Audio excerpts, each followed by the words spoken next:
السلام عليكم ورحمة الله. إن الحمد لله نحمده ونستعينه ونستغفره ونؤمن به ونتوكل عليه ونعوذ بالله من شرور أنفسنا ومن سيئات أعمالنا. من يهده الله فلا مضل له ومن يضلل فلا هادي له. وأشهد أن لا إله إلا الله وحده لا شريك له وأشهد أن محمدا عبده ورسوله أرسله بالحق بشيرا ونذيرا. فقد قال الله تعالى في كلام المجيد: أعوذ بالله من الشيطان الرجيم. يا أيها الذين آمنوا اتقوا الله حق تقاته ولا تموتن إلا وأنتم مسلمون. يا أيها الذين آمنوا اتقوا الله وقولوا قولا سديدا يصلح لكم أعمالكم ويغفر لكم ذنوبكم ومن يطع الله ورسوله فقد فاز فوزا عظيما. أما بعد فإن خير الحديث كتاب الله وخير الهدي هدي محمد صلى الله عليه وسلم وشر الأمور محدثاتها وكل محدثة بدعة وكل بدعة ضلالة وكل ضلالة في النار. وبعد فأعوذ بالله من الشيطان الرجيم. بسم الله الرحمن الرحيم. واتقوا يوما ترجعون فيه إلى الله ثم توفى كل نفس ما كسبت وهم لا يظلمون.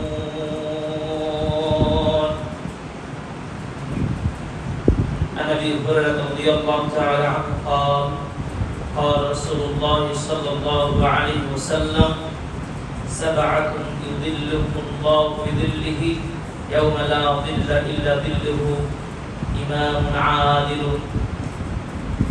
وشاب نشأ في عبادة الله ورجل قلبه معلق في المسجد إلى آخر الحديث. رواه البخاري ومسلم. وقال سبحانه وتعالى: إن الله عز وجل يقول يوم القيامة: أين المتحابون بجلالي؟ اليوم أظلهم في ظلي يوم لا ظل إلا ظلي. رواه مسلم।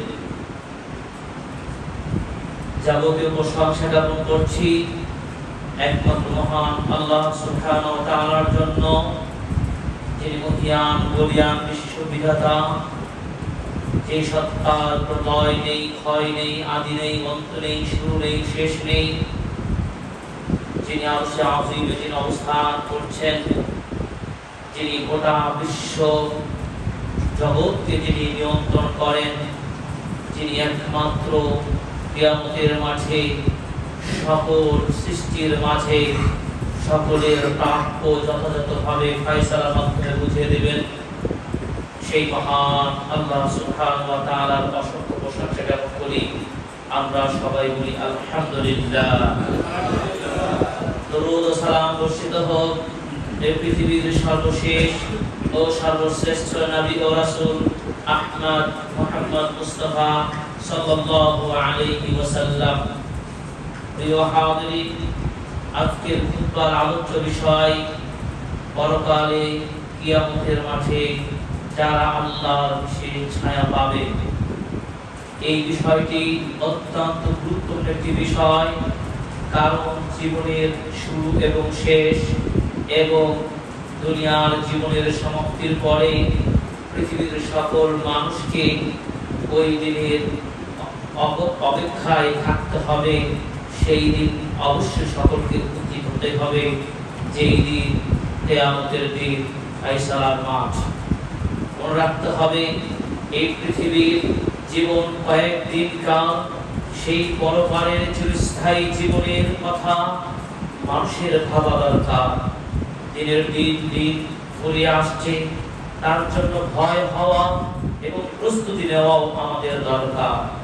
মহান আল্লাহ রাব্বুল আলামিন 2 নম্বর সূরা বাকারা 281 নম্বর আয়াতে তিনি বলছেন, ওয়াত্তাকু ইয়াওমান তুরজাউনা ফীহি ইলাল্লাহ থুম্মা তুওয়াফা কুল্লু নাফসিন মা কাসাবাত ওয়া হুম লা ইউযলামুন। আল্লাহ রাব্বুল আলামিন বললেন, ওই পৃথিবীর মানুষেরা তোমরা ওই দিনকে ভয় করো, ওয়াত্তাকু ইয়াওমান তুরজাউনা ফীহি ইলাল্লাহ, যেই দিন তোমাদেরকে সকলকে ফিরিয়ে নিয়ে যাওয়া হবে। থুম্মা তুওয়াফা কুল্লু নাফসিন মা কাসাবাত ওয়া হুম লা ইউযলামুন। আর সেই দিন মহান আল্লাহ রাব্বুল আলামিন প্রত্যেক মানুষ যা অর্জন করেছে, মিনাল খায়র আও শার, ভালো এবং মন্দ, সওয়াব এবং পাপ, যা কিছু অর্জন করেছে প্রত্যেকটা কর্মের প্রতিফল প্রতিদান তিনি সমানভাবে ন্যায়নিষ্ঠার সাথে তিনি তাদেরকে প্রদান করবেন। কারো প্রতি বিন্দু পরিমাণ জুলুম করা হবে না। সেই দিনের কথা আমাদেরকে ভয় করতে হবে, সেই দিনকে আমাদের স্মরণ করতে হবে। আজকে এই বিষয়ে খুতবা কেন আমরা দেব? আমরা মুসলিমরা মৌলিকভাবে সালাত, সিয়াম, যাকাত, হজ এই সমস্ত ইবাদতগুলো ঠিক পালন করি বটে, কিন্তু যেভাবে মৃত্যুকে আমরা স্মরণ করি এটাও ঠিক, কিন্তু মৃত্যুর পরে যে ফায়সালা হবে সেই ব্যাপারে চিন্তা, গভীর গবেষণার অভাব। যেভাবে আমরা দুনিয়ার জীবনে নিজেদেরকে যতটা প্রস্তুতি গ্রহণ করি, কিন্তু পরকাল মাঠে আমার কি হবে আমার অবস্থা, সেই দিনের চিন্তার যথেষ্ট অভাব রয়েছে আমাদের। বিধায় আজও আমরা মুসলিম হওয়া সত্ত্বেও, ইমানদার হওয়া সত্ত্বেও, দিন পালনকারী হওয়া সত্ত্বেও আমরা আল্লাহর প্রতি ঈমান আনা এবং পরকালে বিশ্বাসের প্রতি যথেষ্ট আমাদের অবহেলা রয়েছে, যথেষ্ট আমাদের ঘাটতি রয়েছে। কিন্তু প্রকৃত যারা মুমিন হয় তারা কিন্তু দুনিয়ার জীবনের প্রতিটি পদক্ষেপকে স্মরণ করে চলে, পরকালের কথা মনে করে। আমার কি হবে পরকাল, যেই দিন কোনো ছোট্ট বড় কোনো কিছুই ছাড় পাবে না। আমি যা করি, যা বলি, সব কিছুই আল্লাহর নিকট রেকর্ড হচ্ছে। যেদিন আমার হিসাব কি হবে, তথা মুমিনরা হিসাব ভিত্তিক জীবন চালায়, আর মুমিন দুর্বল ঈমানদাররা হিসাব না করে তারা দিন অতিবাহিত করে চলে। এই জন্য আজকে আমরা এই খুতবার মাধ্যমে স্মরণ করে দিতে চাই, ঈমানের যে 6টি ভিত্তি রয়েছে তার একটি হলো পরকালে বিশ্বাস। সেই পরকালে বিশ্বাসকে খুব শক্তভাবে বিশ্বাসের উদ্যান করতে হবে, এবং এই বিশ্বাস যদি আমাদের দৃঢ় হয় তাহলে দুনিয়ার জীবনের আশা, দুনিয়ার জীবনের লোভ, দুনিয়ার জীবনের যে স্বার্থ, এগুলো আমাদেরকে দুর্বল করতে পারবে না। এই জন্য আমরা বিশেষভাবে পরকাল দিবসে আরশের বিষয়টা আলোচনা করব। আরশের ছায়া পাবে যারা, এই আরশ কি, এই কথাগুলো বলার পূর্বে আরো কয়েকটি কথা সূরাতুজ জুমারের 68 নম্বর আয়াত থেকে সর্বশেষ পর্যন্ত আয়াতগুলো সংক্ষিপ্ত অনুবাদ ও তাফসীর যদি আমরা পড়ি তাহলে আরো পরিষ্কার হয়ে যাবে কোন দিনের কথা আমরা বলছি। যেই দিন সম্পর্কে আল্লাহ তাআলা কোরআন কারীম সূরা আজ-জুমারের 68 থেকে নিয়ে সর্বশেষ পর্যন্ত বলেছেন, আমরা সেদিকে লক্ষ্য করি। আল্লাহ রাব্বুল আলামিন বলেন, ওয়া নুফিখা ফিস-সূরি ফাসা'iকা মান ফিস-সামাওয়াতি ওয়া মান ফিল-আরদি ইল্লা মান শাআল্লাহু থুম্মা নুফিখা ফীহি উখরা ফাইযা হুম কিয়ামুন ইয়ানজুরুন। আল্লাহ রাব্বুল আলামিন বললেন, এই সুন্দর পৃথিবী নিয়ে আমরা যারা জীবন যাপন করছি, বেঁচে আছি, অনেক ফলমূল খাদ্য খাবার নিয়ে আনন্দ করছি, এই সুন্দর সাজানো এই পৃথিবী একদিন ধ্বংস হয়ে যাবে কিভাবে? আল্লাহ রাব্বুল আলামিন বিশেষ বিশেষ ফেরেশতাকে তিনি বিশেষ বিশেষ কাজে নিয়োজিত করেছেন। তার মধ্যে একটি ফেরেশতার নাম ইসরাফিল। ইসরাফিল আলাইহিস সালাম তিনি ফুৎকার দেওয়ার অপেক্ষা রয়েছে। মহান আল্লাহ রাব্বুল আলামিন যখন তাকে নির্দেশ দিবেন তখন তিনি সিংহায় ফুৎকার দিবেন। প্রথম সিংহায় ফুৎকার দেওয়া মাত্র আল্লাহ পাক বলেন, ওয়া নুফিখা ফিস-সূরি ফাসা'iকা মান ফিস-সামাওয়াতি ওয়া মান ফিল-আরদি। প্রথম ফুৎকার দেওয়ার সাথে সাথে আসমান এবং জমিনের মাঝে যারা রয়েছে, মানুষ শুধু নয়, জিন ইনসান সহ যত কীট পতঙ্গ সৃষ্টি রয়েছে সব কিছু সেদিন বেহুশ হয়ে যাবে তথা মৃত্যুবরণ করবে। তাফসীর মুয়াসসার বলেন, ফাবাতা কুল্লু মান ফিস-সামাওয়াতি ওয়াল-আরদ। আসমান জমিনে যা কিছু রয়েছে জীবন নিয়ে বেঁচে থাকে সবাই সেদিন মৃত্যুবরণ করবে, কেউ বাঁচবে না।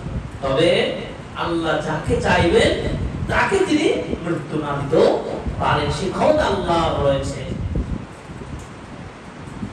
এরপর 2 নম্বর ফুৎকার, সুম্মা নুফিখা ফীহি উখরা। এরপর আবার ফুৎকার দেওয়া হবে। যখন দ্বিতীয়বার ফুৎকার দেওয়া হবে, ফাইযা হুম কিয়ামুন ইয়ানজুরুন। সেদিন যারা আমরা সবাই মরে গিয়েছিল সবাই সেদিন কবর থেকে উত্থিত হবে, জীবন ফিরে পাবে এবং তারা সেদিন অপেক্ষা করবে, ফায়সালার অপেক্ষা করবে। ফাইদা হুম কিয়ামুন মিন কুবুরিহিম ইয়ানজুরুনা মা ইয়াফআলুল্লাহু বিহিম। তারা সেদিন অপেক্ষা করবে, আমাদের রব আমাদের ফায়সালায় কি করবে, কি হবে আমার, এই বলে ফুৎকার হবে। এটা বিশ্বাস করা ঈমানের দাবি কিনা? এই হলো এটাই হলো পরকাল।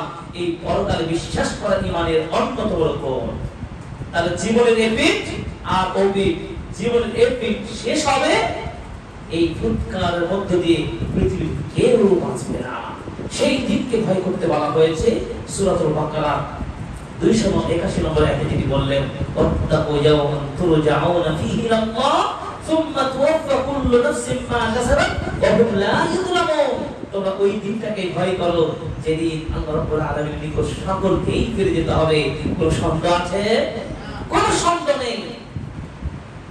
এবং সেদিন আল্লাহ প্রত্যেকের প্রতিদান তিনি পরিপূর্ণভাবে দিবেন, কোনো জুলম করবেন না। এরপর আল্লাহ পাক বলেন, ওয়া আশরাকাতিল আরদু বিনুরি রাব্বিহা ওয়া উদিয়াল কিতাবু ওয়া জিআ বিন নাবিয়্যিনা ওয়াশ-শুহাদা ওয়া কুদিয়া বাইনাহুম বিল হাক্কি ওয়া হুম লা ইযলামুন। কিয়ামতের দিন পুরো জমিন সেদিন আলোকিত হয়ে যাবে এবং সেদিন আল্লাহ রাব্বুল আলামিন প্রত্যেক মানুষের আমলনামাগুলো, দফতরগুলো হাজির করবেন। শুধু তাই নয়, সকল নবী এবং সাক্ষীগণকেও উপস্থিত করবেন। কেন? প্রত্যেক উম্মার নিকটে নবীগণ এসেছিলেন, তারাই হচ্ছেন সাক্ষী। সেই উম্মার লোকেরা তাদেরকে দ্বীনের দাওয়াত দিয়েছেন, তাওহীদের আহ্বান জানিয়েছেন, বিদআত থেকে দূরে থাকতে বলেছেন, সুন্নাহর আহ্বান জানিয়েছেন, আল্লাহর দ্বীন তাদেরকে বুঝিয়েছেন। কিন্তু যারা দ্বীন মেনেছেন, সুন্নাহ ফলো করেছেন, তারাই তো মুক্তি পাবে। যারা অস্বীকার করার চেষ্টা করবে তাদের সামনে এই সাক্ষী আল্লাহ দফতর হাজির করবেন এবং নবীগণকে হাজির করবেন, দেখো তোমাদের কাছে এই নবীগণ এসেছিল কিনা। এটাও আল্লাহ বলছেন। তার মানে কি ফাঁকি দেওয়ার সুযোগ নেই। দুনিয়াতে আপনি ফাঁকি দিয়ে জুলুম করে ক্ষমতার দাপট দেখে অন্যায়কে ন্যায় বলে নিজের স্বার্থ হাসিল করে দিতে পারবেন, ক্ষমতা দখল করে দিতে পারবেন, কিন্তু সেদিন কোন মুহূর্তে পাবেন না, সেই নমস্কার করার সুযোগ থাকবে না। এজন্য আল্লাহ রাব্বুল আলামিন বলে দিয়েছেন কি আল ইয়াউমা নাখতিমু, আল্লাহ বলছেন আজকের দিন তোমাদের আমি কথা বলার মুখ বন্ধ করে দেব, সাক্ষী দিবে তোমাদের হাত পা সাক্ষী দিবে। চিন্তা করতে পারেন সেই দিনকে ভয় করতে বলা হয়েছে, যেই দিন সম্পর্কে সূরা হজ্জে প্রথম আয়াতে আল্লাহ বলছেন তোমরা ভয় করো সেই দিনকে, যেই দিনের ভয়ঙ্কর হবে ইন্না জালজালাতাস সাআতি শাইউন আযীম, সেদিনের ভূকম্পন, সেদিনের জমিনের কম্পন বিশাল কঠিন হবে। সেদিনের অবস্থা সম্পর্কে আল্লাহ রাব্বুল আলামিন পবিত্র কোরআনুল কারীমে সূরা ওয়াশ-শামসু ওয়া-দুহাহা, এরপরে সূরা ইনফিতার, সূরা ইনশিকাক, এই তিনটি সূরা নবী পড়তে বলেছেন। কেউ যদি সত্যিকার কিয়ামত দেখতে চায়, পরকালের ভয়াবহ বুঝতে চায়, তবে এই তিনটা সূরা যেন পড়ে। শুধু তেলাওয়াত করলে হবে না, ভাষায় এই তিনটা সূরা আম্মা পাড়ায় 30তম পাড়ায় তিনটা সূরা অর্থ সহ তাফসীর সহ পড়বেন, তাহলে সচক্ষে যে কিয়ামত দেখতে পাচ্ছেন নবী বলছেন। তার মানে আমার দুনিয়ার জীবনের কর্মের কোনো ফাঁকি দেওয়ার সুযোগ থাকবে না। আল্লাহ তাআলা সেই পরিষ্কার করে জমিনকে আলোকিত করে দিবেন, কোনো গোপন করা আড়ালে লুকিয়ে যাওয়ার পালানোর সুযোগ থাকবে না। কোথায় পালাবে তোমরা? আইনাল মাফার, কোথায় পালাবে? আল্লাহর গ্রেফতার থেকে কেউ পালাতে পারবে না। ওয়াহুদিয়া বাইনাহুম বিল হাক্কি ওয়া হুম লা ইজলামুন, সেদিন আল্লাহ রাব্বুল আলামিন প্রত্যেকের ফয়সালা করে দিবেন, কোনো জুলুম করা হবে না। সূরা বাকারায় বলল 281 নম্বর আয়াতে, এই সূরা জুমারে বললেন যে কোনো জুলুম করা হবে না। এরপরে আল্লাহ বলছেন ওয়া উফিয়াত কুল্লু নাফসিন মা আমিলাত ওয়া হুয়া আ'লামু বিমা ইয়াফআলুন। আর তারা যে কর্মগুলো দুনিয়াতে করেছে প্রত্যেকটা কর্মের আল্লাহ প্রতিদান প্রত্যেকই পরিপূর্ণ দিবেন। আপনি যা অর্জন করেছেন তাই আপনি পাবেন, যতটুকু ভালো করেছেন তাও পাবেন, তাও দেখতে পাবেন, যতটুকু মন্দ সেটাও পেয়ে যাবেন। এই জন্য আল্লাহ রাব্বুল আলামিন বলেন فَمَن يَعْمَلْ مِثْقَالَ ذَرَّةٍ خَيْرًا يَرَهُ وَمَن يَعْمَلْ مِثْقَالَ ذَرَّةٍ شَرًّا يَرَهُ। এই দুটি আয়াত যদি আমরা বুঝতে পারি, পৃথিবীর মানুষ কখনো জেনে শুনে পাপ করবে না, অন্যায় করবে না, ক্ষমতার দাপট দেখাবে না, জুলুমবাজ করবে না, শক্তি প্রয়োগ করবে না। কারণ আল্লাহর নিকট মুক্তি আপনি পাবেন না। আপনি যা ভালো পান সেটাও কিন্তু পেয়ে যাবেন।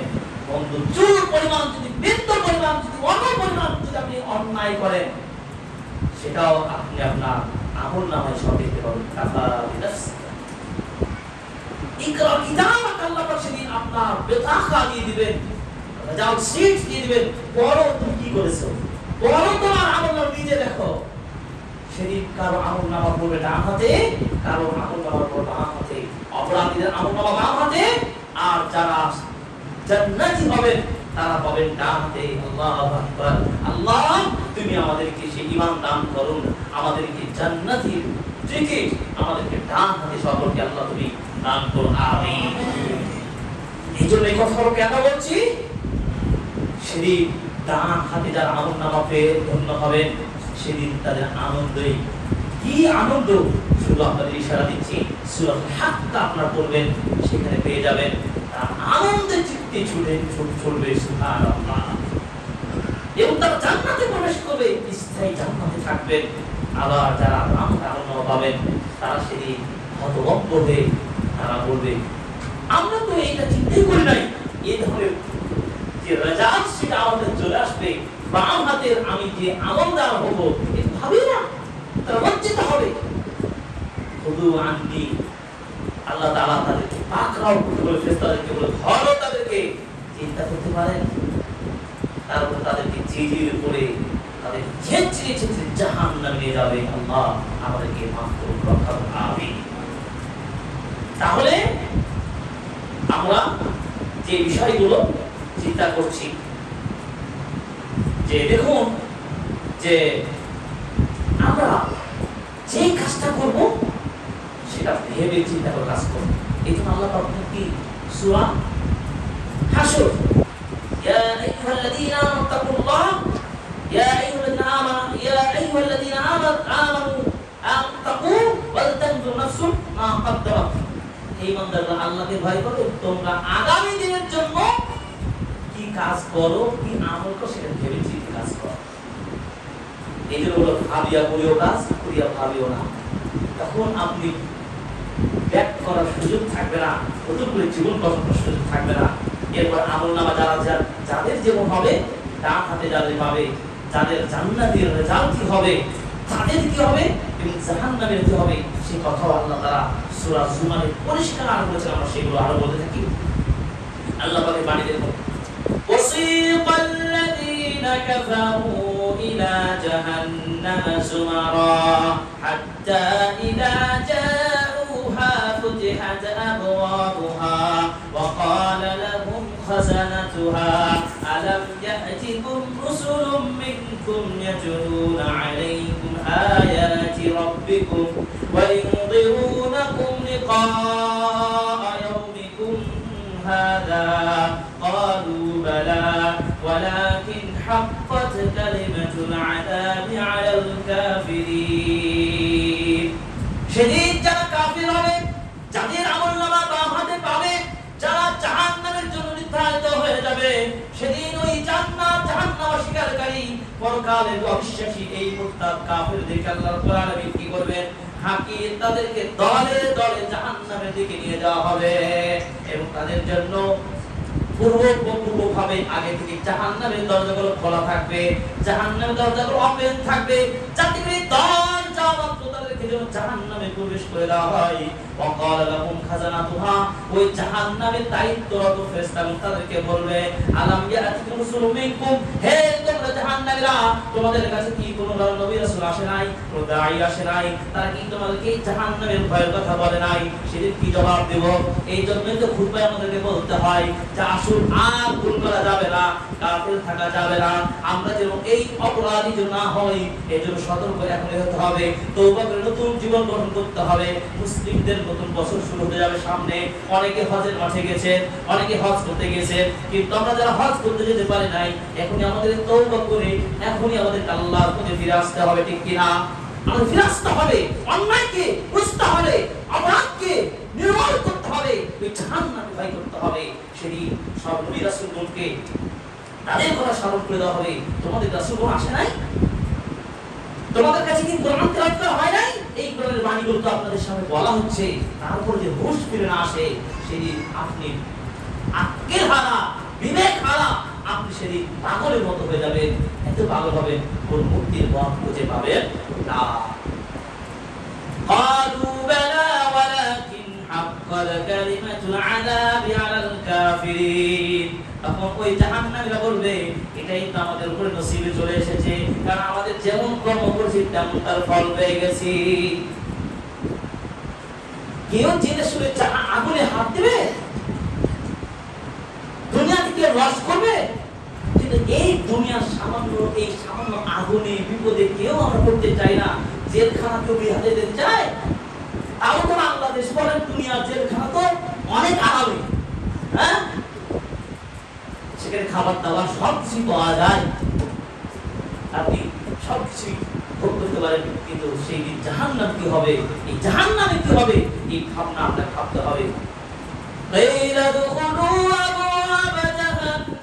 খালিদিনা ফিহা ফাবিসা মাসওয়াল মুতাকাব্বিরিন।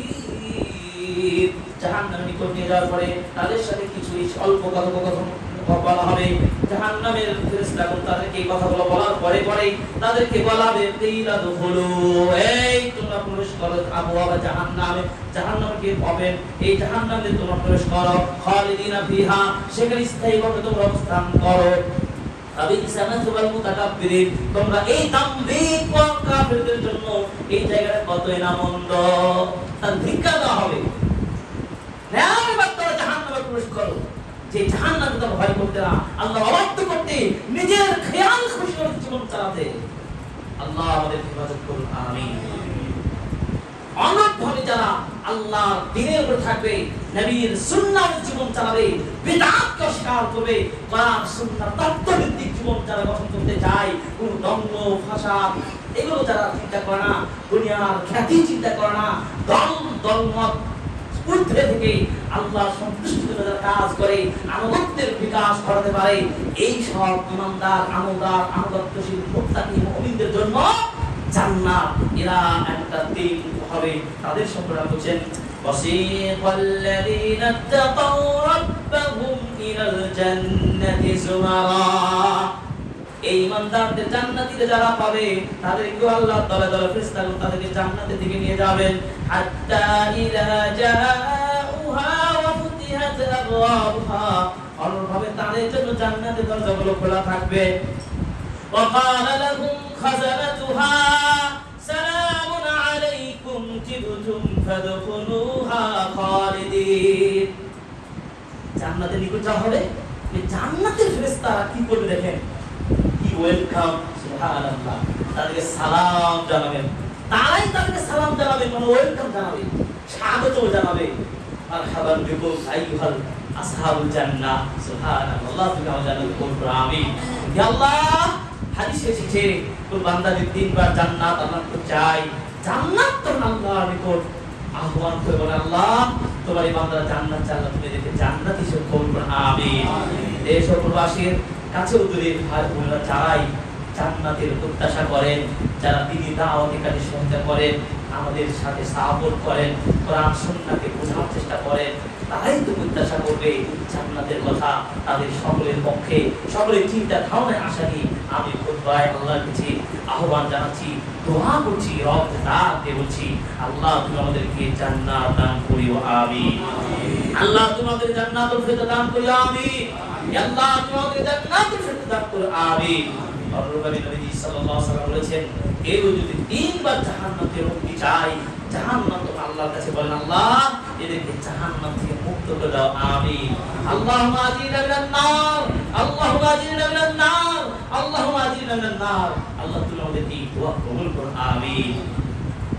তো জান্নাতীদেরকে কি ওয়েলকাম জানানো হবে, কি সুন্দর কথা। এরপরে এই নিয়ামত পেয়ে জান্নাতীদের আচরণ, তাদের অবস্থা কেমন হবে দেখুন। আল্লাহ পাক বলেন, ওয়াকালুল হামদুলিল্লাহিল্লাযী সাবাকানা ওয়া'দাহু ওয়া আওরাসানাল আরদা নাতাবাওওয়া'ু মিনাল জান্নাতি হাইথু নাশা'উ ফানি'মা আজরুল আমিলিন। জান্নাতীরা তারাই যারা দুনিয়াতে আল্লাহর প্রত্যেকটা নিয়ামত পেয়ে ধন্যবাদ কৃতজ্ঞতা জ্ঞাপন করেছে। মুমিন তো তারাই, আযাবাল লিল মুমিন, মুমিনদের জীবন আশ্চর্যময়। তারা দুঃখে থাকলেও আল্লাহর প্রশংসা করে এবং আনন্দ পেলেও নিয়ামত পেলেও তারা আল্লাহর শুকরিয়া আদায় করে। মুমিন তো কোনদিন দুনিয়াতেও তারা আল্লাহর কখনো অকৃতজ্ঞ হয় না, পরে কারো তারা অকৃতজ্ঞ হবে না। যখন তাদের রেজাল্টের ফল পেয়ে যাবে, জান্নাতে নিয়ে যাওয়া হবে, তারা এই জান্নাতের প্রত্যাশা নিয়েই দিন বাজি রেখে, তারা জীবন বাজি রেখে তারা আল্লাহর দ্বীনের পথে আমল করেছে, সংগ্রাম করেছে, তাওহীদের পক্ষে তাওহীদের পক্ষে তারা জীবন দিয়েছে, আমল করেছে, সংগ্রাম করেছে। এই সব জান্নাতীরা সেদিনও কিন্তু আল্লাহর এই ওয়াদা পেয়ে, আল্লাহ তো তাদের ওয়াদা করেছে জান্নাতের, ওই জান্নাত যখন পেয়ে যাবে, ওই জান্নাত পেয়েও তারা আল্লাহর শুরুতে প্রশংসা আদায় করবে। তার দুনিয়ার আমল এবং জান্নাতে যাওয়া আমল কি তাদের। এই জন্য আপনি নিয়ামত যখন পাবেন অবশ্যই আপনি আল্লাহর প্রশংসা আদায় করবেন। কিন্তু মুমিন দুঃখে যদি থাকে তবু কখনো বলবে তার ভালো নাই, মুমিন কখনো বলবে না। যতই কষ্টের মধ্যে থাকেন আপনি অবশ্যই মুমিন যেখানে থাকেন তার হওয়া হবেন না। এই জন্য নবী সাল্লাল্লাহু আলাইহি ওয়াসাল্লামের যে আদর্শ ফলো করি, দুঃখ আসবে না। আমরা আজকে সুখ, শান্তি, আনন্দ খুঁজতে চাই, আসলে পাগলের মতো খুঁজি, কিন্তু রাসূলের আদর্শটা আমরা ফলো করি না। রাসূল সাল্লাল্লাহু আলাইহি ওয়াসাল্লাম তিনি সকাল যখন করতেন প্রত্যেক সকালে এই দোয়াটা করতেন, আল্লাহুম্মা ইন্না আউযু বিকা মিনাল হাম্মি ওয়াল হুজনি। আল্লাহ দুশ্চিন্তা, চিন্তা, বিপদ, কুফরি, বখিলি, কৃপণতা এই সব থেকে আল্লাহ আশ্রয় চায়। সকাল করে আমরা অলসতা থেকে সকাল সন্ধ্যা এই 3 বার করে আল্লাহ নবী সাল্লাল্লাহু আলাইহি ওয়াসাল্লাম এই দোয়াগুলো করে সকাল করতেন। আর আমি আপনি কি করি? এই দোয়াগুলো করি সকাল সন্ধ্যা জিকির আজকারগুলো মুমিন অবশ্যই পাঠ করবে। এজন্য দোয়ার ক্যালেন্ডার চাপ থাকে, সেগুলো আপনারা সংগ্রহ করবেন, সেগুলো বাসায় ঝুলে রেখে মুখস্থ করে আমল করবেন, তাহলে দেখে দেখে করবেন। এগুলো আহ্বান জানাচ্ছি। আমলের ঘাটতি আমাদের, পাপের পাল্লা অনেক ভারী, কিন্তু নেকির পাল্লা কি ভারী বলবো না? শুধু ঘুম আর খাওয়া দাওয়া আনন্দ জীবন কাটিয়ে দেই মুমিন সেদিন এইভাবে আল্লাহর প্রশংসা করে বলবেন আলহামদুলিল্লাহি সালাতু ওয়া আলা। আল্লাহ প্রশংসা করার জন্যই তোর ওয়াদা সত্য হয়েছে, আলহামদুলিল্লাহ। আল্লাহ তাআলা বলবেন তাদেরকে এই জান্নাতে প্রবেশ করে দেব। তারা বলবেন যে জান্নাতের অধিবাসী তোমরা হয়ে গেলে তোমরা যা চাও তাও শিখে থাকো। মানে আজরুল আমিলিন, এই তো আমলকারীদের উত্তম প্রতিদান এর চেয়ে কি হতে পারে? পুরো দুনিয়ার ভালো প্রত্যেকটা আমল করার প্রতিফল কি আপনার? সেটা হলো জান্নাত। এর সর্বশেষ আয়াত আল্লাহ বলেছেন ওয়াতাওয়াল মালাইকাতা হাফিনা মিন হাওলিল আরশি ইউসাব্বিহুনা বিহামদি রাব্বিহিম ওয়া কুদিয়া বাইনাহুম বিল হক ওয়া কিলা আলহামদুলিল্লাহি রাব্বিল আলামিন। আমরা এতক্ষণ যে আলোচনা করছিলাম পরকালের পুরো বাস্তবতা অবস্থাটা আলোচনা করলাম, সেখানে ফয়সালা হবে। ওই দিনকে ভয় করতে বলা হয়েছে, ওই দিনের বিভীষিকা আমার অবস্থা সৃষ্টি হবে ফয়সালা না হওয়া পর্যন্ত। কিয়ামতের মাঠটা এত ছোট্ট বিষয় না, বিশাল মাঠ হবে। এই মাঠে ফয়সালাতে হবে, সময় লাগবে না? সময় লাগবে। সামান্য দুনিয়াতে একটা মাঠে দিতে আমরা 120 জন মানুষ জমা হই, একটা হলরুমে জমা হই, কেমন অবস্থা? এই গরমের সিজনে সিদ্ধ হয়ে যেতে হয়। এখন না এয়ার কন্ডিশনার ফ্যান দিয়ে আপনি যান বাঁচাতে পারেন। যদি বিদ্যুৎ না থাকে তখন কি অবস্থা হয় একটু ভেবে দেখেন, চিন্তা করে দেখেন। এই সামান্য দুনিয়ারই তাপ, সূর্যের তাপ, যে গরম সিজন চলছে আমরা সহ্য করতে পারছি না। আপনি আজকে চিন্তা করে দেখেন তার পরকালে কিয়ামতের মাঠে কি হবে আমার? সেদিন আমি কি বিশেষ ছায়া পাবো? এখন কাছের ছায়া পান, এয়ার কন্ডিশনের ছায়া আরাম করেন, সেদিন আপনার কি হবে? কিন্তু মুমিনদের হতাশার কোনো কারণ নাই। আল্লাহ ভিআইপি ভাবে মুমিনদেরকে ভিআইপি অবস্থান দিলেন। সুবহানাল্লাহ। সেই দিনে কারা আমরা আল্লাহ বিশেষ ছায়া পেতে চাই? 8 শ্রেণীর মানুষ আল্লাহর বিশেষ ছায়া পাবেন। সেই ছায়া যেন আমরা পেয়ে ধন্য হই, সে আমলে আমরা বলিয়া হতে পারি। আল্লাহ তুমি আমাদের কবুল করুন, আমিন। এই পর্যায়ে আপনাদেরকে বলবো আরশ। আরশটা কি? আরশ হলো আল্লাহ, মহান আল্লাহর সিংহাসন। তিনি সে আরশে, আরশ রয়েছে সকল কিছুর ঊর্ধ্বে, 7 আসমানের ঊর্ধ্বে তিনি আরশে আছেন। এবং আরশ হচ্ছে আল্লাহ সুবহানাহু ওয়া তাআলা সৃষ্টির সবচাইতে বড় সৃষ্টি।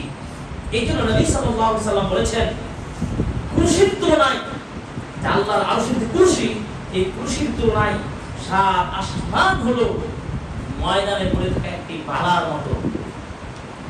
এই পুরো 7 আসমানে, বিশাল 7 আসমানে কুরসিটাকে রেখে দেওয়া হয় একটা বালার মতো, ছোট্ট একটা বালার মতো দেখাবে।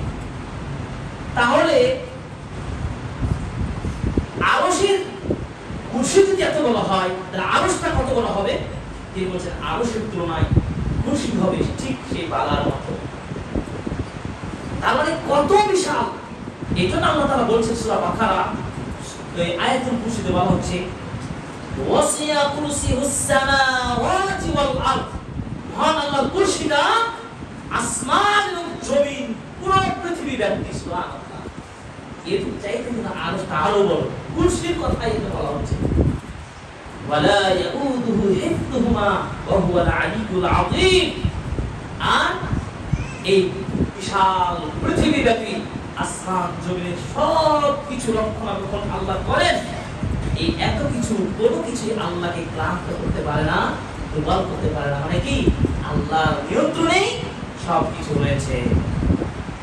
আমরা আজকের খুতবার সাথে এই কথা আলোচনা করব, আল্লাহর বিশেষ কিছু শ্রেণীর মানুষকে আল্লাহ প্রতিবেশী বলা হয়েছে, তারা কারা এটা খুতবা শেষে আমরা জানবো ইনশাআল্লাহ। বিশেষ প্রতিবেশী কারা হতে পারবে। তো এই আরশের বিষয় আল্লাহ তাআলা বলছেন সূরা জুমারের 75 নম্বর আয়াতে বলছেন ওয়া তারাল মালায়েকাতা হাফিনা মিন হাওলিল আরশ। আর হে নবী আপনি দেখবেন ফেরেশতাগণ আরশের চতুর্পাশে তারা থাকবেন এবং তারা আরশকে বহন করবেন এবং আরশের পাশে থেকে ইসাববিহুনা বিহামদি রাব্বিহিম, তাদের রবের তারা পবিত্রতা ঘোষণা করবে। ওয়া কুদিয়া বাইনাহুম বিল হক ওয়া কিলা আলহামদুলিল্লাহি রাব্বিল আলামিন। আর সেদিন ন্যায়সঙ্গতভাবে আল্লাহ ফয়সালা করবেন তার আরশে আজিমে অবস্থান করে। এই জন্য বলা যায় রহমান আলাল আরশি ইস্তাওয়া, রহমান তার আরশে তিনি চলেছেন, তার আরশে তিনি উপরে উঠেছেন। আল্লাহু আকবার।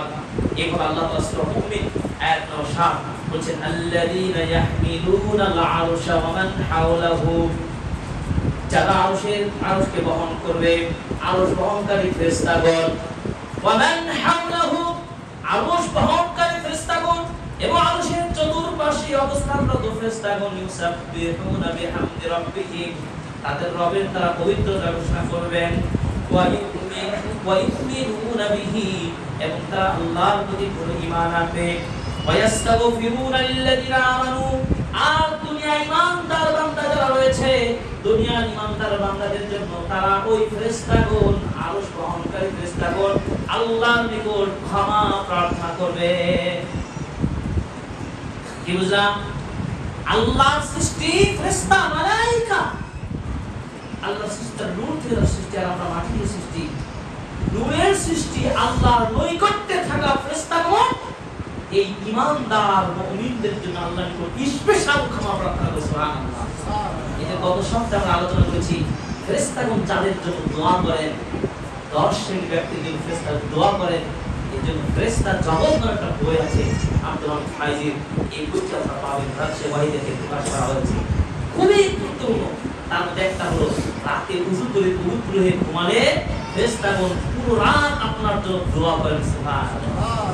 মসজিদের প্রথম কাতারে যদি নামাজ পড়েন ফেরেশতাগণ আপনার জন্য দোয়া করেন। সুবহানাল্লাহ। মসজিদের সাথে যারা অন্তরটা লেগে থাকবে তাদের জন্য আল্লাহ ফেরেশতাগণ দোয়া করেন। মসজিদে সালাত আদায় করতে কাতারগুলো পরিপূর্ণভাবে কাঁধে কাঁধ পায়ে পা মিলিয়ে যারা ফাঁকগুলো পূর্ণভাবে সালাত আদায় করে আল্লাহ ফেরেশতাগণ তাদের দোয়া করে। সুবহানাল্লাহ। এভাবে ফেরেশতাগণ 10 ব্যক্তির দোয়া করেন। আপনারা আলোচনাগুলো অনলাইনে দেখে নেবেন। আমি যেটা বলতে যাচ্ছি, সেই দিন বিভীষিকাময় কিয়ামতের মাঠে আরশের মানুষ বিশেষ ছায়া পাবে। সেই তারা কারা, সেই আলোচনাগুলো আমরা খুবই সংক্ষিপ্ত করব। প্রত্যেকটা বিষয়কে ব্যাখ্যা করে আলোচনা করলে 8 দিনে 8টা খুতবা হবে, কিন্তু সেটা তো আমাদের ধৈর্যের মত।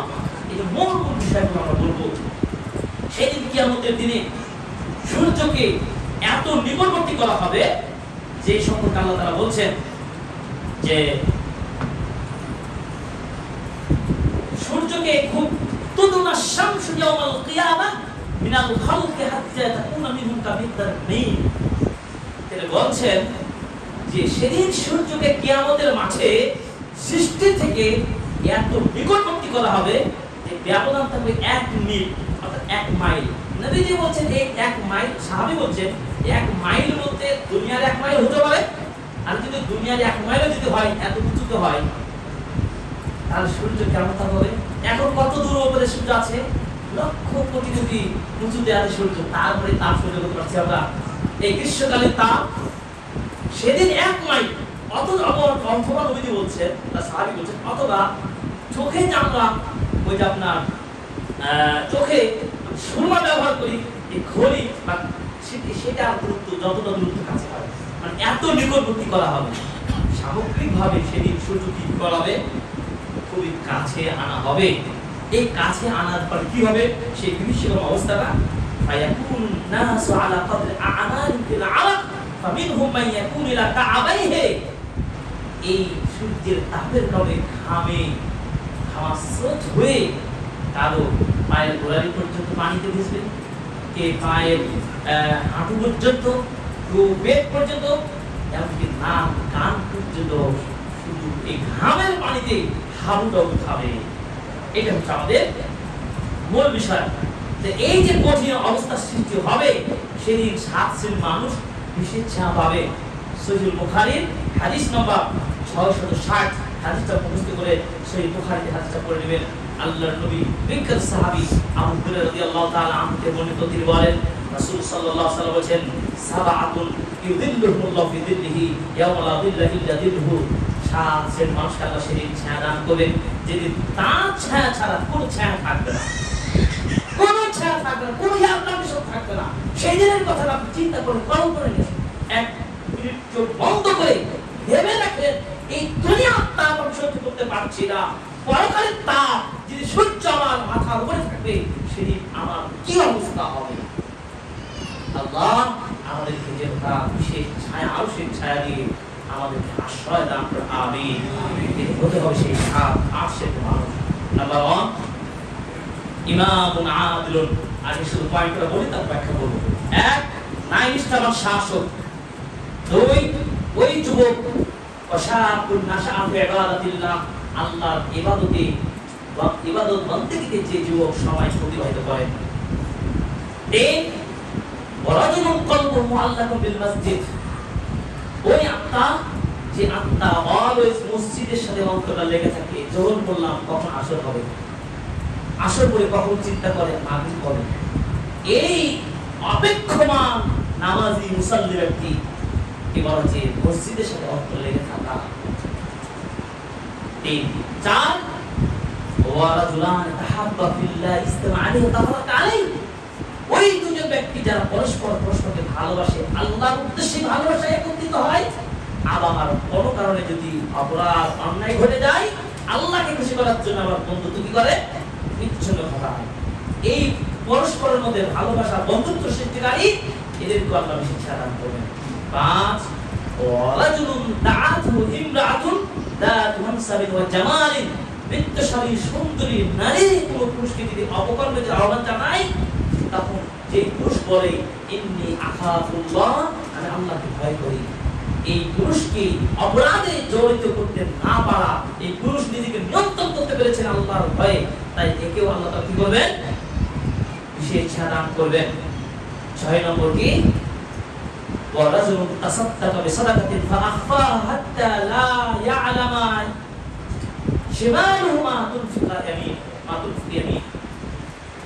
মানুষ এমন ভাবে দান সাদাকা করবে, তার ডান হাত কি দান করেছে বাম হাত জানতে পারবে না, মানে গোপন দান। এই গোপন ভাবে দান করলে আল্লাহ তাকেও ছায়া দান করবেন। 7 নম্বর কি ওয়ারাজুলুন যাকারাল্লাহু খালিন ফাফাদু আইনাহু, যে আল্লাহর ভয়ে কান্না করে, আল্লাহর ভয়ে এমন ভাবে নির্জনে কান্না করে, তার কান্না শুধুমাত্র আল্লাহকে খুশি করার জন্য। এই জন্য রাসূল সাল্লাল্লাহু আলাইহি ওয়াসাল্লাম বলেছেন, আইনা, ওই 2 চক্ষু জাহান্নামের আগুন স্পর্শ করবে না, ওই 2 চক্ষু জাহান্নামের আগুন স্পর্শ করবে না। যে চক্ষু আল্লাহর ভয়ে কান্না করতে পারে, ওই চক্ষু আগুন স্পর্শ করবে না। ওই চক্ষু যে রাত জেগে জেগে কাফেরদের বিরুদ্ধে সংগ্রাম করে, লড়াই করে, যেদিন ঘুমের সময়, ওই সময় আল্লাহর বাহিনী দিন প্রতিষ্ঠাকারী মুজাহিদরা রাত জেগে জেগে ঘুম থেকে বিরত থাকে, পাহারাদার, এদের চোখ জাহান্নামে যাবে না। এটা জিহাদ ফি সাবিলিল্লাহ, আল্লাহর রাস্তায় জিহাদ করতে মর্যাদা অনেক আছে, সেদিকে যাচ্ছে না। যারা আল্লাহর ভয়ে কান্না করতে পারবে, নবীর ভাষায় যেমন গাভীর দুধের বাটের ভিতর দিয়ে আবার দুধ প্রবেশ করা যেমন কঠিন, তেমন ভাবে এমন কান্নাকারী ব্যক্তিকে জাহান্নামে যাওয়াও কঠিন, অসম্ভব। জান্নাত যাবে আলহামদুলিল্লাহ। এই 7 শ্রেণীর 8ম শ্রেণী হলো, কেউ যদি ঋণগ্রস্ত ব্যক্তিকে ঋণ দিয়েছেন, কিন্তু সে ঋণ পরিশোধ করার সময় দিলেন, ভাই এতদিন মধ্যে আপনি অর্থটা পরিশোধ করবেন, সেটাও তিনি পাচ্ছেন না। সময় দিলেন, তারপর সে ওই সময়ের মধ্যে তাও সেটাও পরিশোধ করতে পারল না। আপনি কি করলেন, ছাড় দিলেন, ভাই ঠিক আছে, তোমার ঋণ পরিশোধ আমি তোমার কাছে ঋণ ওইটা প্রাপ্য নেব না, তোমাকে আমি দিয়ে দিলাম। আল্লাহ এই দয়াকারী অনুগ্রহকারী বান্দাকে সেদিন বিশেষ ছায়া দান করে। সুবহানাল্লাহ। এই 8 প্রকার ছাড়াও আরো দুইটা আছে, আরো একটা আছে স্পেশাল। তারা কি? আল মুতাহাব্বুনা বিজালালি, যারা আল্লাহ কি খুশি করার জন্য পরস্পরের বন্ধুত্ব ভাতৃত্ব করে তোলে। যদিও ওই 7 8 মধ্যে স্পেশাল, এদেরকে আল্লাহ খাস করে বলবেন। সহিহ মুসলিমের হাদিস 4655 নম্বর হাদিস। সেদিন আল্লাহ রাব্বুল আলামিন নিজেই বলবেন, আইনাল মুতাহাব্বুনা বিজালালি, কোথায় পরস্পরের মধ্যে বন্ধুত্ব এবং ভ্রাতৃত্ব বন্ধনে আবদ্ধ ওই আমার বান্দারা, আইনাল মুতাহাব্বুনা বিজালালি, আমাকে খুশি করার জন্য তারা বন্ধুত্ব করেছে। আল-ইয়াউম উযিল্লুহুম বিযিল্লি লা যিল্লা ইল্লা যিল্লি, আজকে কোনো ছায়া নেই।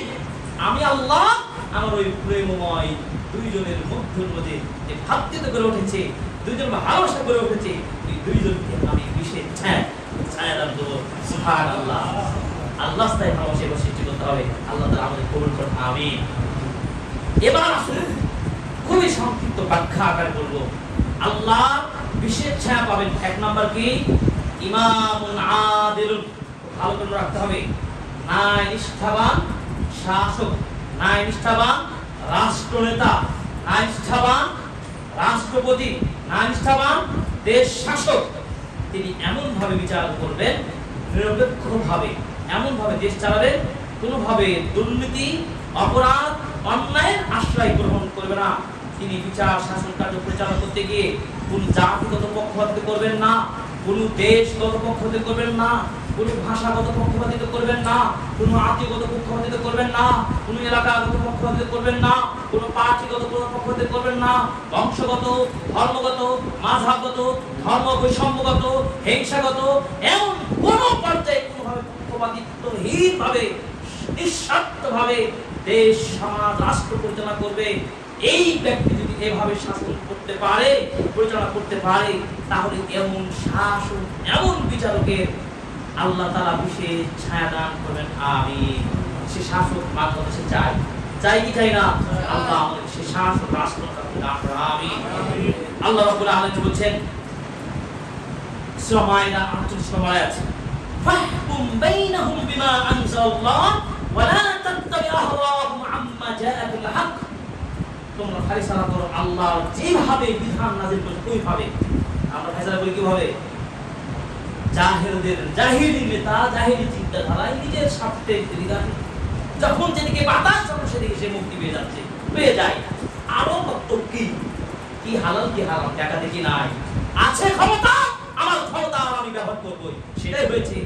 এই যদি হয় অবস্থা, এই যদি হয় দুনিয়ার ব্যবস্থা, রাষ্ট্রের অবস্থা, ওই রাষ্ট্র কোনদিন সফল হতে পারবে না।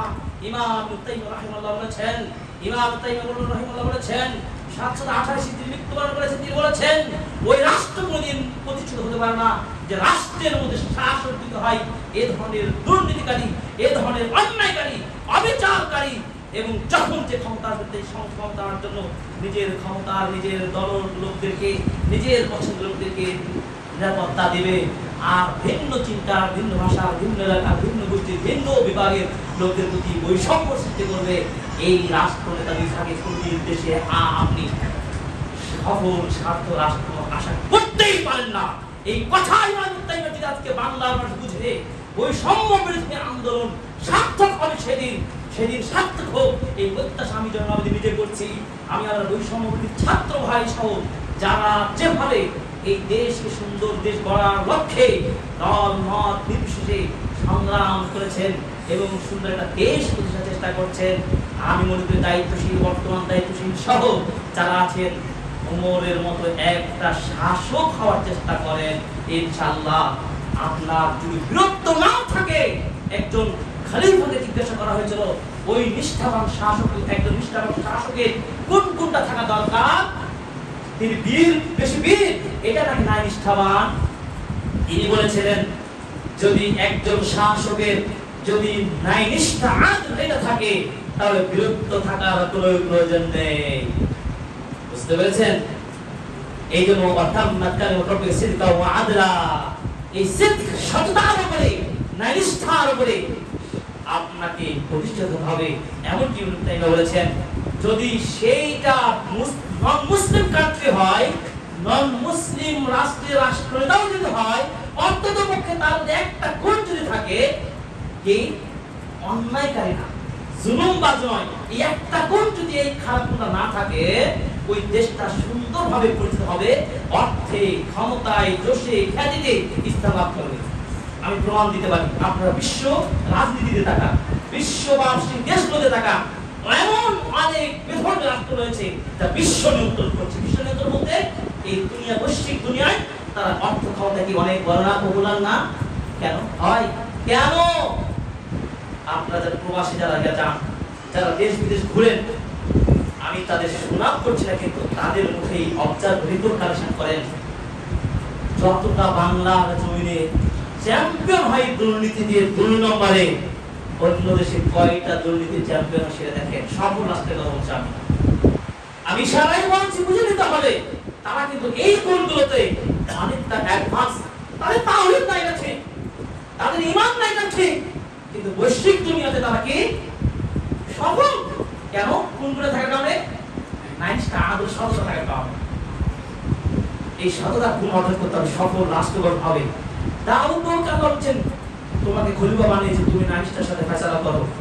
এভাবে আল্লাহ তাআলা বলছেন সূরা নিসার 58 নম্বর আয়াত, ইন্নাল্লাহা ইয়া'মুরুকুম আন তু'আদ্দুল আমানাতি ইলা আহলিহা ওয়া ইযা হাকামতুম বাইনান নাস আন তাহকুমু বিল 'আদল। আল্লাহ নির্দেশ যখন ফয়সালা করবে 9টার সাথে করবে।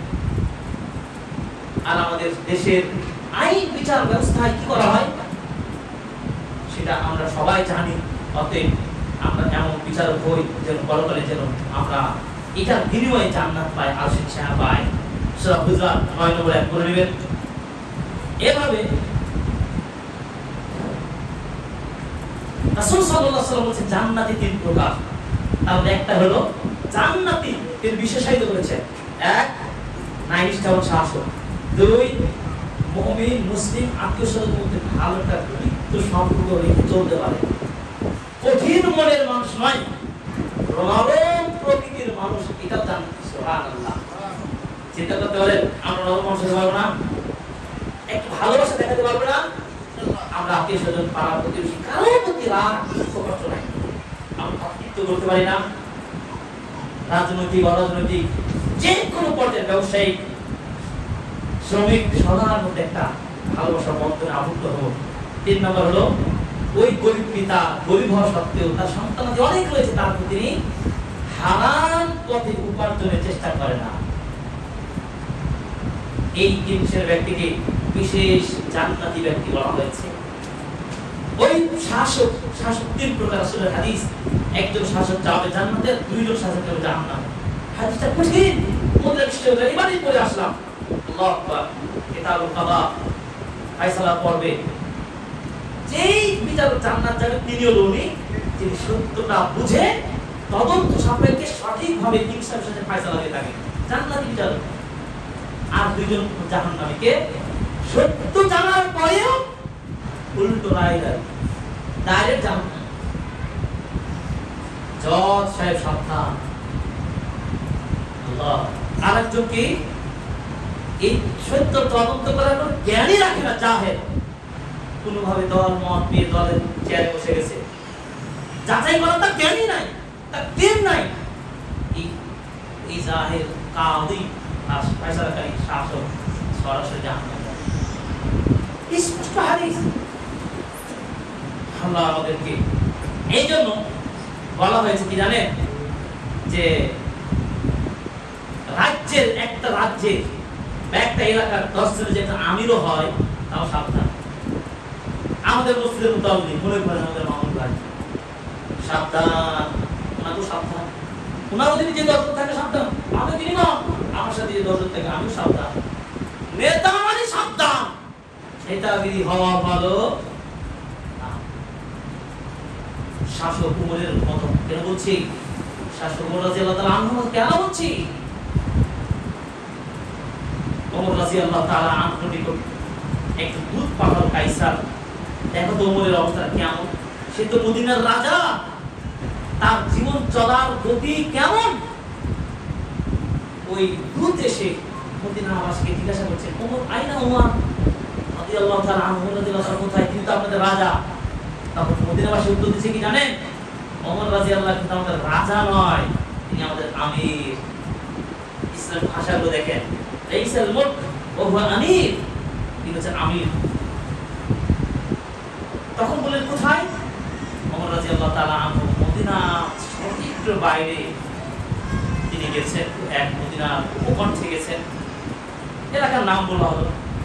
সেই দূত সেই অনুযায়ী সেই এলাকায় ছুটলেন। তিনি দেখছেন ওমর রাদিয়াল্লাহু তাআলা আনহু পাথরের এবং বালি, পাথর বালি এটাকে উঁচু করে তার বর্ষাটাকে রেখে তার উপরে মাথায় দিয়ে তিনি শুয়ে আছেন। এর নাম হচ্ছে নাহিস্টান শাসক। বুঝতে পেরেছেন? আর আপনার আমার শাসক দুই দিনের ছেলে নয়,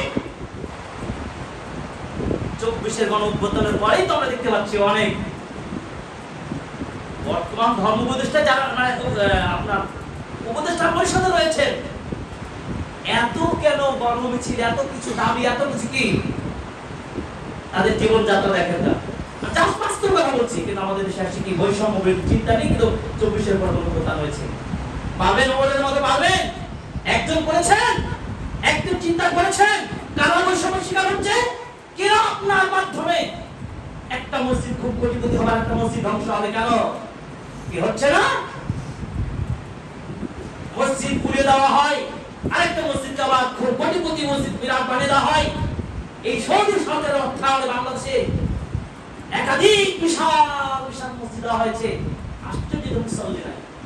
আমি সে চাঁপাইনবাবগঞ্জ গেলাম, বিশাল মসজিদ, জোহরের সালাতে দেখলাম সর্বোচ্চ 15টা 20টা হবে মুসল্লি। মসজিদগুলো দেখেছেন আপনারা? জেলা সদরের বিভিন্ন উপজেলায় মসজিদগুলো হয়েছে। এই মসজিদগুলো কয়জন? যদিও বর্তমান সরকারের নয়, আগের সরকার করেছে। আমি মনে করি, আমি খুতবার জোর দাবি জানাচ্ছি, ওই সম্মতা দূর করতে হবে। আপনারা সরকারি ভাবে এই মসজিদগুলোতে দক্ষ জ্ঞানী হাদিস, কোরআন, তাফসীর, তত্ত্বভিত্তিক জ্ঞান আর ইসলামী স্কলার যারা রয়েছেন, তাদের তদন্ত করে তাদের সার্টিফিকেট বিবেচনা করে তাদের দক্ষতা যোগ্যতার পরীক্ষা নিয়ে যোগ্য আলেমদেরকে সেই সব মসজিদের এক একজন দায়িত্বশীল বানিয়ে আপনার দেশের উন্নয়ন করতে হলে এই ইমামদের সেই দেশের সেই এলাকার একজন মুতাওয়াল্লি, একজন শাসকের মতো দায়িত্ব দিয়ে তাদেরকে আপনি দায়িত্ব দিন, দেখবেন সমাজে বাংলাদেশ সবুজ সমাজ দেশটা অনেক এগিয়ে যাবে। আমাদের শাসক গোষ্ঠী যারা আছেন আগামীতে আসবেন, আমি মনে করি এই তথ্যভিত্তিক এই গবেষণা কথাটি একটু যদি খেয়াল করেন, বাংলার রসের ভালোবাসা পাবেন ইনশাআল্লাহ। ধর্ম নির্বিশেষে সবাই চিন্তা করবেন এই মসজিদটা যেন উন্নয়ন হয় যোগ্য আলেম দ্বারা, বিশেষ কিছু শ্রেণীর মানুষের দ্বারা কুক্ষিগত করবেন না। নিয়ম প্রক্রিয়ায় কুক্ষিগত করা হয় কিভাবে? ওই শ্রেণীর ঘোড়ার লোকেরা হুজুরা থাকবে, আর এতটুকু ডিগ্রি নিয়ে পড়াশোনা করে উচ্চতর পড়াশোনা করলেন, এমন আলেম আছেন এত উচ্চ পর্যায়ে ওই ইমামরা তার ধারেও বসতে পারবে না। কিসের ভিত্তিতে তাদেরকে নিয়োগ দেওয়া হয়েছে?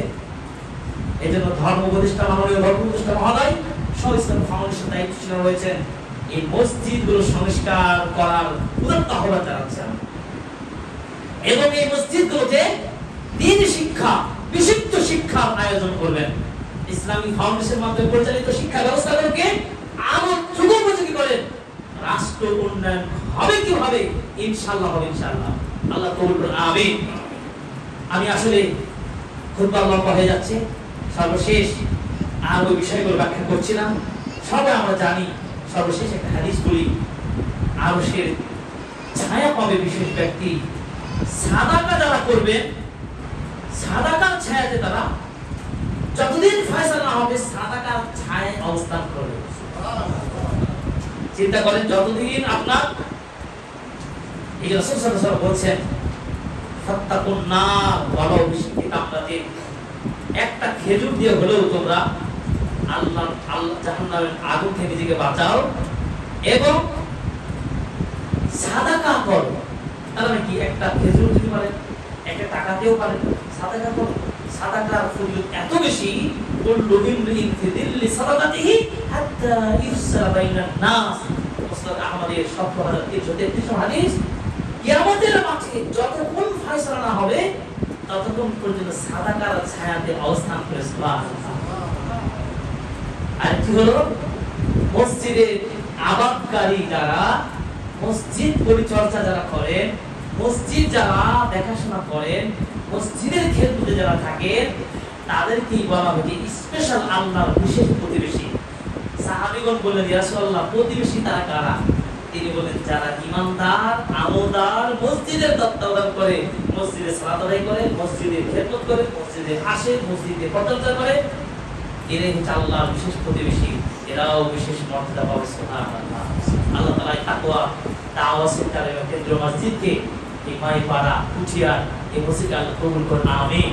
আল্লাহ তাআলা আমাদের আজকের খুতবা মাধ্যমে আল্লাহ দোয়া করি, আল্লাহ সেদিন কিয়ামতের বিভীষিকাময় দিনে কঠিন বিপদ থেকে যেন আমাদেরকে সকলকে যেন নাজাত দান করেন। আমিন। নাজাত পাবে 10 উপায়। সেই ডক্টর আব্দুল রাজ্জাক আল বদর হাফিজাহুল্লাহ একটি বই আছে, সেটা কিছুদিন পর আসবে ইনশাআল্লাহ, সেগুলো আপনারা সংগ্রহ করবেন। এছাড়া আরো গুরুত্বপূর্ণ কিছু বই আছে, নামাজ সেটা আপনারা সংগ্রহ করবেন। বই পড়লে যে আলোচনা করুন, কোরআন, জিকির, আজকার, সালাত আদায়, সাদাকা, এই মৌলিক ইবাদতগুলোর মাধ্যমে নিজেকে আমরা সুসজ্জিত করব। আল্লাহ তাআলা আমাদেরকে তৌফিক দান করুন। আমিন। বারাকাল্লাহু ফিকুম ওয়া নাফা'নি ওয়া নাফা'নি الحمد لله والصلاة والسلام على رسول الله وعلى آله وصحبه ومن والاه. يا أيها الذين آمنوا صلوا عليه وسلموا تسليما. اللهم صل على محمد وعلى آل محمد كما صليت على إبراهيم وعلى آل إبراهيم إنك حميد مجيد. اللهم بارك على محمد وعلى آل محمد كما باركت على إبراهيم وعلى آل إبراهيم إنك حميد مجيد. ربنا آتنا في الدنيا حسنة وفي الآخرة حسنة وقنا عذاب النار. رب ارحمهما كما ربياني صغيرا. رب ارحمهما كما ربياني صغيرا. اللهم اغفر للمؤمنين والمؤمنات. اللهم اسقنا. اللهم اسقنا. আল্লাহ তুমি রহমতের দৃষ্টি দিয়ে আমাদেরকে সিদ্ধ করুন। আমিন। হে আল্লাহ, এই কঠিন গরমের সময় তোমার রহমতের দৃষ্টি দিয়ে এই জমিনকে সিদ্ধ করুন। আমিন। হে আল্লাহ, তুমি আমাদের ভুলগুলো ক্ষমা করুন। আমিন। হে আল্লাহ, তুমি আমাদের প্রতি রহম করুন। আমিন। হে আল্লাহ, আমাদের যারা মৃত্যুবরণ করেছেন, আল্লাহ তুমি তাদেরকে জান্নাত নসিব করুন। আমিন। হে আল্লাহ, যারা আল্লাহর রাস্তায় দান সাদাকা করে তোমার দ্বীনের প্রতি সহায়তা করে যাচ্ছেন, আল্লাহ তাদেরকে জান্নাত হিসাবে কবুল করুন। আমিন। হে আল্লাহ, আমাদের সকলকে এই 8 শ্রেণীর মানুষ আল্লাহ সেই গুণগুলো অর্জন করার শক্তি সম্প্রদান করুন। আমিন।